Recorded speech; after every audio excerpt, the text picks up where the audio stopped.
Warriors of the Flesh. This week, the symbol of Caduceus.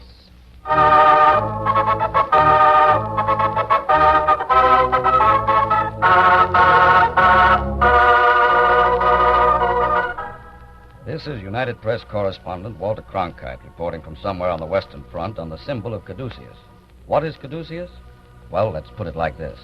The ancient emblem of Caduceus has been the insignia of doctors for more than 2,000 years. It consists of a staff entwined by two serpents, signifying presumably the eternal struggle between life and death. And its significance stands out more than ever today on the Western Front, where the gallant army nurses, the ladies of Caduceus, administer to the sick, the wounded, the dying. I was with them a few days before the fateful German offensive on the Belgian front. You know, O'Leary, there's one thing about being stationed at a frontline hospital. Yeah, you don't have to worry about how to pass the time. Personally, I'd like to pass some time in Paris. Funny, isn't it, Jamison? This time last year, I was home in Mississippi, going to dances, wearing pretty clothes, soft perfume. Listen at Preston. So you were dancing. So you joined the Army Nurse Corps. Now you're wading in mud. Why don't you stop talking about Mississippi? What's wrong with Mississippi? Look at me. Look at all of us. Itchy woolen shirts, sticky slacks, GI boots. Huh, so what? I suppose you think a new spring straw would look better up here than that steel helmet? Oh, don't let a little thing like a spring hat worry you, Preston, or dances either, for that matter. The only music we're going to be hearing for a long time is those big guns up there. Not exactly a swing version either. Well, I don't care what it is. I sure could stand a furlough in Paris. My. That reminds me, the colonel promised us he'd give it... Here he comes now, with Walter Cronkite. Now, girls, better check those bandages. Be sure about the morphine supply. One more thing. You're still at it, huh, Lieutenant? Good afternoon, sir. Afternoon. You all know Walter Cronkite of United Press? Yes, sir. Hello. Hello, Jameson, O'Leary, Preston. Taking things kind of easy, aren't you, for a change? It's the first breathing spell we've had for some time. We sent the last group of wounded out this morning. Yes, and a fine job you've all been doing, all of you. Thank you, sir. Colonel. Now, I don't want to make any promises, but if nothing happens the next few days, you'll all get a furlough to Paris. Paris? My. I'm going to get a permanent. What about you, O'Leary? Me? I think I'll sleep in a hotel for a change. Sure. I think I'll take a look around the surgical ward. You coming, Cronkite? No, thanks, Colonel. I'll stick around for a while. All right, suit yourself. See you all later. Goodbye, Yes, Colonel. sir. What do you think of that, Mr. Cronkite? We're going to Paris. First time, isn't it? Oh, we passed through there on the way to the front. That's right, just pass through. Well, that calls for a story. Now, suppose we start with... Listen. That don't sound like us. No, Germans. Ho hum. Nothing. Listen. You better get the colonel. Watch the patient, everybody. Hurry!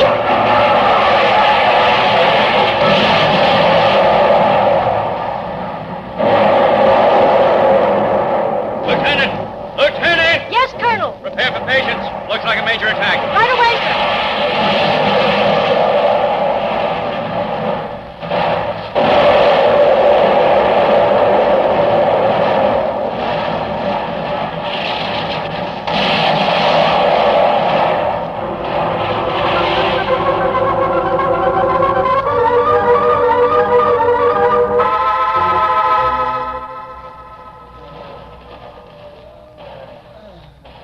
Step on it, boys.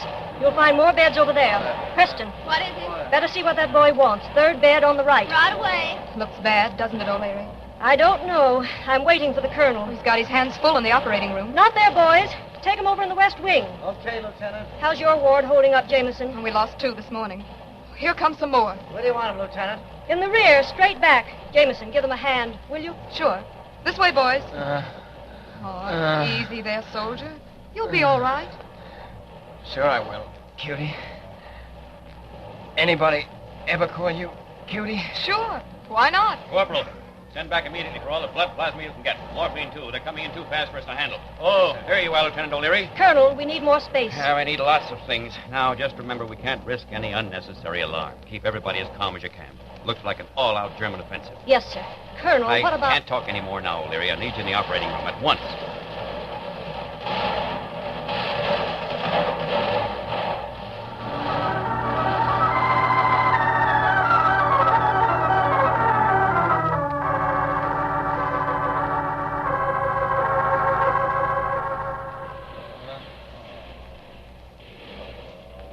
Where is that plasma? Hurry it up, boys. Put them over there. Okay, Lieutenant. Come on, fellas. Easy does it. Oh, Larry. Yes, Preston. What is it? That boy with the leg. You better take a look. Okay. You stay here and handle the incoming. My leg. My leg. Nurse. Hello, Bill. How's my favorite patient today? Hiya, cutie. Something I can do for you, Bill. Yeah. You see these pictures here? My girl. Letters. I want you to send them home. What do you mean, send him home? You'll be back up in a few days. Don't kid me, cutie. I know better. Take them, please. All right, Bill. Thanks. I feel better already. You don't mind me calling you cutie, do you? Confidentially, Bill. I like it. Thanks. Will you read this to me? It's... Sure. My mother gave it to me. You know. And I foresaw the Lord before my face. For he is my right hand, and I shall not be moved. Therefore did my heart rejoice, and my tongue was glad, because my flesh shall rest in hope. Thou wilt not leave. Jameson! Jameson! What is it, old man? Get some whole blood, quick. Bill, is he... Whole blood, quick. Right away.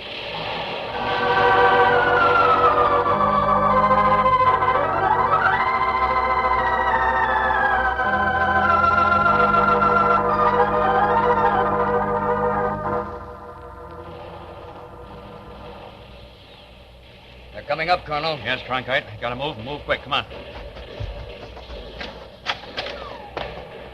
Colonel, we need you. That boy over there, Bill. No time for that, Lieutenant. I have orders to evacuate this place at once. No. That's right, O'Leary. The Germans are on the edge of town. But that boy over there. All right, I'll see him. Let's go. My leg. How is he, Preston? Not so good. Bill, the Colonel's here to see you. And Walter Cronkite, United Press. Listen, cutie, I heard what the Colonel said. Don't worry about me. How you feeling, Bill? Get these nurses out of here, sir. Quick. Down, everybody. Lieutenant, get the nurse together at once. The Germans are in town. You ain't got much time, cutie.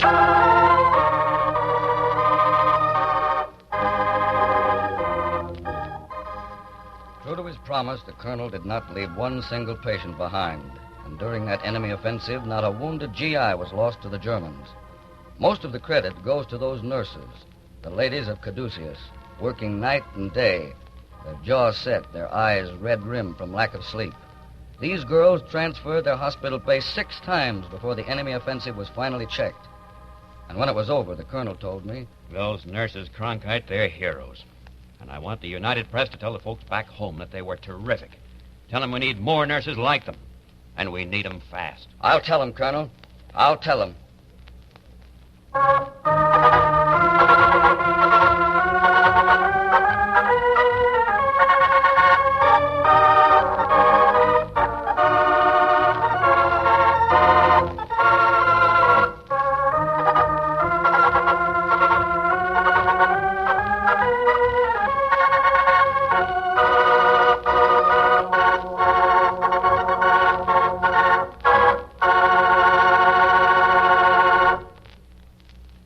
You have been listening to United Press correspondent Walter Cronkite's story of the symbol of Caduceus, the saga of U.S. Army nurses. Cronkite is one of many United Press correspondents who gather and write the news of world-shaking events as they happen. We will bring you another transcribed program dramatizing the experience of these soldiers of the press in the near future. Be sure to listen. Meanwhile, listen for United Press news on the air. Look for United Press dispatches in your favorite newspaper. They are your guarantee of the world's best coverage of the world's biggest news.